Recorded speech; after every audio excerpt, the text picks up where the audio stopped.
Well, moving on to happiness and perception of happiness. We have got two people aged 16. They're from the European School in Kirchberg, Magdalena, Totomanova, and also Kohler-Martin. And they're going to talk about, well, with our constant exposure to negative news, how that impacts the brain's tendency to focus on things that are going badly. So this is in the realm of social sciences and psychology, and I think we can go to them now. I'm not quite sure if they're there, but if they're there, Magdalena and Anna, over to you. Hello, girls. Who of you guys wants to tell me a bit about your project? A little introduction. So our project is called Happiness and Perception. And what it is about is we are trying to prove that your focus matters and what you choose to focus on matters. And it can have an effect on your overall happiness. And that is what we set out to prove with our project. I love that. This is really useful, actually. Does this have anything to do with like your subconscious mind? Did you actually do some research about that? Or is it really about like affirmations? Yeah, it is definitely more to do with affirmations. So what we did was got people to list what made them happy each day.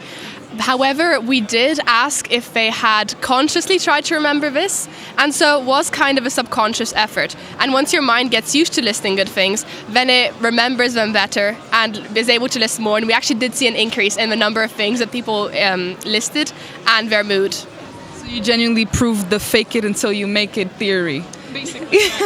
And how did you guys come up with this idea to do this as a project? So basically, we met up after the winter holidays, which was a bit close to the deadline, but we'll do better next year.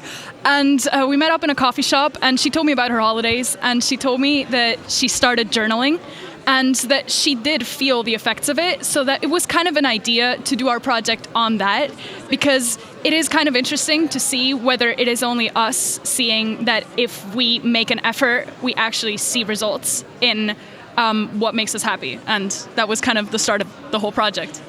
And so were you guys the only, I would say, test bunnies, or did you actually make a lot of people like test out your theory?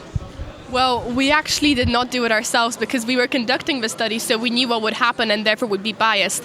We did ask all our friends, we asked their friends, our families, and so in the end we had 55 volunteers who we all have to fill out the survey. We gave them no prior information except that they would have to fill out the surveys. And so they did, and that is how we genuinely found our results. And they were true because it wasn't us doing it, it was someone who had no idea what was happening.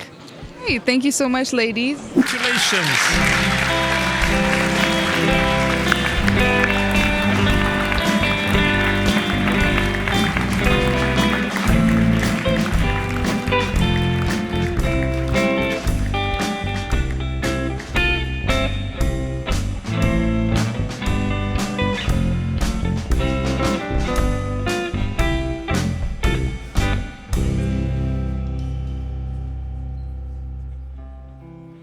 Very good.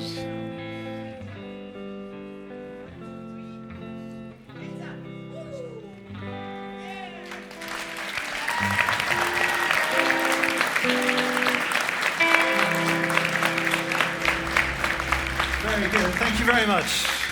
Thank you.